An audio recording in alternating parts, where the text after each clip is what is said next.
Eh? Air?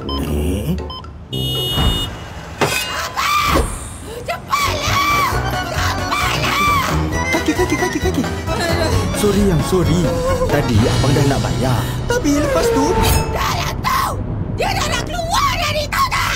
Hari tu bertambah lagi lah perbelanjaan keluargaku.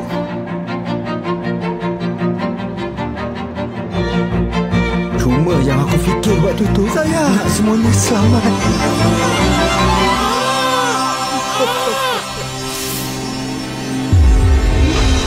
Banyaknya. RM38 je. Ini kan Malaysia.